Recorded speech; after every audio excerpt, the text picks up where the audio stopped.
ಎಲ್ಲರಿಗೂ ನಮಸ್ಕಾರ ಸ್ನೇಹಿತರೆ. IPL 2026 58ನೇ ಪಂದ್ಯದಲ್ಲಿ ಪಂಜಾಬ್ ಕಿಂಗ್ಸ್ ತಂಡದ ವಿರುದ್ಧ ಮುಂಬೈ ಇಂಡಿಯನ್ಸ್ 6 ವಿಕೆಟ್ ಗಳಿಂದ ಭರ್ಜರಿಯಾಗಿ ಆದರೆ ಗೆದ್ದಿದೆ. ಹೌದು ಸ್ನೇಹಿತರೆ, ಇನ್ನು ಈ ಪಂದ್ಯದಲ್ಲಿ ಮುಂಬೈ ಇಂಡಿಯನ್ಸ್ ಗೆದ್ದ ಬಳಿಕ ಪ್ಲೇ ಆಫ್ ಹಾದಿ ಇನ್ನಷ್ಟು ಕಠಿಣವಾಗಿದೆ ಅಂತಾನೆ ಹೇಳ್ಬಹುದು ಪಂಜಾಬ್ ಕಿಂಗ್ಸ್ ತಂಡಕ್ಕೆ. ಹೌದು ಸ್ನೇಹಿತರೆ, ಇನ್ನು ಈ ಪಂದ್ಯದಲ್ಲಿ ಮೊದಲು ಬ್ಯಾಟಿಂಗ್ ಮಾಡಿದಂತ ಪಂಜಾಬ್ ಕಿಂಗ್ಸ್ ತಂಡ 200 ರನ್ ಆದ್ರೆ ಹೊಡಿತಾರೆ. ಇನ್ನು 200 ರನ್ ಅನ್ನ ಟಾರ್ಗೆಟ್ ಅನ್ನ ಈಸಿಯಾಗಿ ಚೇಸ್ ಮಾಡಿ ಬಿಡ್ತಾರೆ ಅಂತಾನೆ ಹೇಳ್ಬಹುದು ಮುಂಬೈ ಇಂಡಿಯನ್ಸ್ ನ ಆಟಗಾರರು. ಹೌದು ಸ್ನೇಹಿತರೆ, ಇದರಲ್ಲಿ ಎಸ್ಪೆಷಲಿ ತಿಲಕ್ ವರ್ಮಾ ಅವರು ಪಂದ್ಯ ಶ್ರೇಷ್ಠ ಪ್ರಶಸ್ತಿ ಆದ್ರೆ ಪಡೆದುಕೊಳ್ಳುತ್ತಾರೆ. ಇನ್ನು ಈ ಪಂದ್ಯದಲ್ಲಿ ಪಂದ್ಯ ಶ್ರೇಷ್ಠ ಪ್ರಶಸ್ತಿ ಪಡೆದುಕೊಳ್ಳುವಾಗ ತಿಲಕ್ ವರ್ಮಾ ಅವರು ಏನೆಲ್ಲ ಮಾತನಾಡಿದ್ದಾರೆ, ಏನೆಲ್ಲ ಹೇಳಿದ್ದಾರೆ ಈ ಪಂದ್ಯದ ಕುರಿತು ಮತ್ತು ಈ ಗೆಲುವಿನ ಕುರಿತು ಅಂತ ತಿಳ್ಕೊಂಬರೋಣ ಬನ್ನಿ.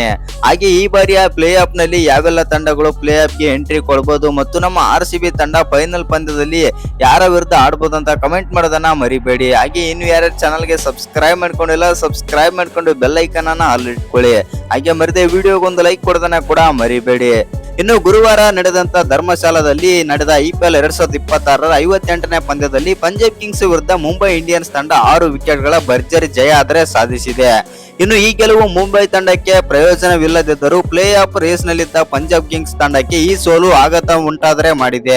ಹೌದು ಸ್ನೇಹಿತರೆ, ಟಾಸ್ ಸೋತು ಬ್ಯಾಟಿಂಗ್ ಮಾಡಿದಂತ ಪಂಜಾಬ್ ಕಿಂಗ್ಸ್ ತಂಡ 20 ಓವರ್ಗಳಲ್ಲಿ 8 ವಿಕೆಟ್ ಕಳೆದುಕೊಂಡು 200 ರನ್ ಆದ್ರೆ ಕಲೆ ಹಾಕಿತು. ಇನ್ನು ಪ್ರಭ್ಸಿಮ್ರನ್ ಸಿಂಗ್ 57 ರನ್ ಗಳಿಸಿ ಟಾಪ್ ಸ್ಕೋರರ್ ಆದ್ರ ಅಂತ ಹೇಳ್ಬಹುದು ಈ ಪಂದ್ಯದಲ್ಲಿ. ಇನ್ನು 201 ರನ್ ಗಳ ಗುರಿ ಬೆನ್ನತ್ತಿದ ಮುಂಬೈ ಇಂಡಿಯನ್ಸ್ ತಂಡ 19.5 ಓವರ್ಗಳಲ್ಲಿ 4 ವಿಕೆಟ್ ಕಳೆದುಕೊಂಡು ಈ ಗುರಿಯನ್ನಾದ್ರೆ ತಲುಪಿತು. ತಿಲಕ್ ವರ್ಮಾ 33 ಬಾಲ್ಗಳಲ್ಲಿ 6 4 6 ಸಿಕ್ಸರ್ ಗಳ ಸಹಿತ ಅಜಯ್ 75 ರನ್ ಗಳಿಸಿ ರೋಚಕ ಗೆಲುವಿಗೆ ಕಾರಣರಾದರ ಅಂತಾನೆ ಹೇಳ್ಬಹುದು.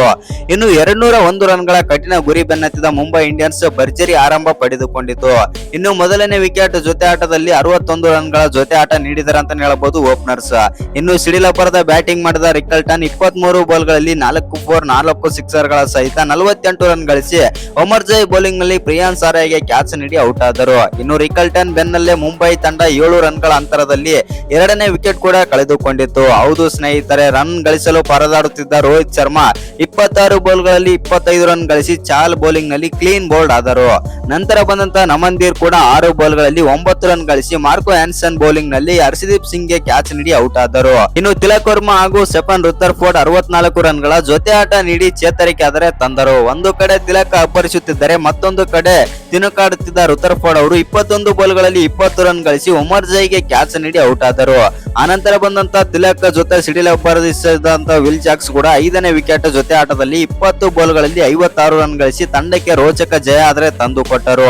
ಇನ್ನು 4ನೇ ಕ್ರಮಾಂಕದಲ್ಲಿ ಆಡಿದ ತಿಲಕ್ ವರ್ಮಾ ಕೇವಲ 33 ಬಾಲ್ಗಳಲ್ಲಿ ತಲಾ 6 4 6 ಸಿಕ್ಸರ್ ಗಳ ಸಹಿತ ಅಜಯ್ 75 ರನ್ ಆದ್ರೆ ಗಳಿಸಿದರು.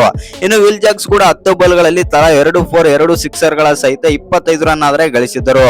ಇನ್ನು ಕೊನೆಯ ಓವರ್ ನಲ್ಲಿ ಕಳಪೆ ಬೌಲಿಂಗ್ ಮಾಡಿದ ಪಂಜಾಬ್ ಕಿಂಗ್ಸ್ ತಂಡ ಇನ್ನು 3 ಓವರ್ ಗಳಲ್ಲಿ ಕಳಪೆ ಬೌಲಿಂಗ್ ಆದ್ರೆ ಮಾಡುತ್ತೆ PBKS. ಹೌದು ಸ್ನೇಹಿತರೆ, ಕೊನೆಯ 3 ಓವರ್ ಗಳಲ್ಲಿ ಮುಂಬೈ ಗೆಲುವಿಗೆ 50 ರನ್ ಗಳ ಅಗತ್ಯವಿತ್ತು. ಇನ್ನು ಈ ಹಂತದಲ್ಲಿ ಪಂಜಾಬ್ ಕಿಂಗ್ಸ್ ತಂಡ ಸುಲಭವಾಗಿ ಗೆಲ್ಲಬಹುದು ಎಂದು ನಿರೀಕ್ಷಿಸಲಾಗಿತ್ತು. ಆದರೆ ತಿಲಕ್ ವರ್ಮಾ ಹಾಗೂ ವಿಲ್ ಜಾಕ್ಸ್ ಎಲ್ಲ ಲೆಕ್ಕಾಚಾರಗಳನ್ನಾದರೆ ತಲೆ ಕೆಳಗಾಗಿಸಿದ್ರ ಅಂತಾನೆ ಹೇಳ್ಬೋದು. ಹೌದು ಸ್ನೇಹಿತರೆ, 18ನೇ ಓವರ್ ನಲ್ಲಿ ಮಾರ್ಕೋ ಆನ್ಸನ್ ಬೌಲಿಂಗ್ ನಲ್ಲಿ ಈ ಜೋಡಿ 22 ರನ್ ಆದ್ರೆ ಗಳಿಸಿದ್ದರು. ನಂತರ 19ನೇ ಓವರ್ ನಲ್ಲಿ ಹರ್ಷದೀಪ್ ಸಿಂಗ್ ಬೌಲಿಂಗ್ ನಲ್ಲಿ 13 ರನ್ ಆದ್ರೆ ಬಂದವು. ಆದರೆ ಕೊನೆಯ ಓವರ್ ನಲ್ಲಿ ಮುಂಬೈ ತಂಡಕ್ಕೆ ಗೆಲ್ಲಲು 15 ರನ್ ಗಳ ಅಗತ್ಯವಾದರೆ ಇತ್ತು. ಆದ್ರೆ ಬ್ರಾಡ್ಲೈಟ್ ಬೌಲಿಂಗ್ ನಲ್ಲಿ ಮೊದಲನೇ ಬೌಲ್ ಅಲ್ಲಿ ವಿಲ್ ಜಾಕ್ಸ್ ಅವರು 6 ಆದ್ರೆ ಹೊಡೆದರು. ನಂತರ ಸಿಂಗಲ್ ತೆಗೆದುಕೊಂಡರು. 3ನೇ ಎಸೆತ ಡಾಟ್ ಕೂಡ ಆಯಿತು. ಇನ್ನು ತಿಲಕ್ ವರ್ಮಾ 4 ಮತ್ತು 5ನೇ ಬೌಲ್ ಅಲ್ಲಿ 6 ಗಳ ಬಾರಿಸುವ ಮೂಲಕ ಈ ಪಂದ್ಯದಲ್ಲಿ ಆದ್ರೆ ಗೆಲುವಾದ್ರೆ ತಂದು ಕೊಟ್ಟರಂತಾನೆ ಹೇಳ್ಬಹುದು ಮುಂಬೈ ಇಂಡಿಯನ್ಸ್ ತಂಡಕ್ಕೆ.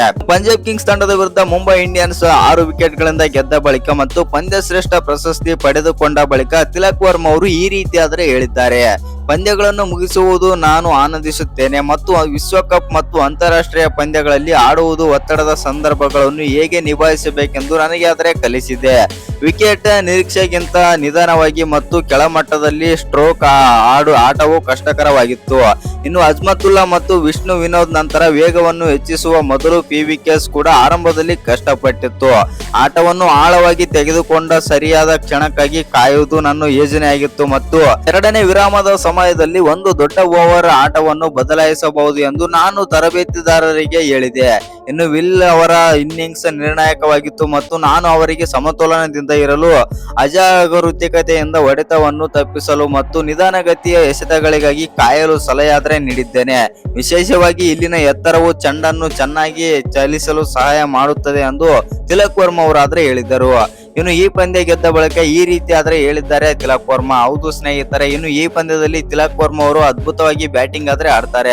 ಈ ಪಂದ್ಯದಲ್ಲಿ ತಿಲಕ್ ವರ್ಮಾ ಅವರು 33 ಬಾಲ್ಗಳಲ್ಲಿ 75 ರನ್ ಆದ್ರೆ ಹೊಡಿತಾರೆ. ಇದರಲ್ಲಿ 6 4 6 6 227ರ ಸ್ಟ್ರೈಕ್ ರೇಟ್ ನಲ್ಲಿ ಬ್ಯಾಟಿಂಗ್ ಆದ್ರೆ ಮಾಡ್ತಾರೆ ಅಂತಾನೆ ಹೇಳ್ಬೋದು ತಿಲಕ್ ವರ್ಮಾ.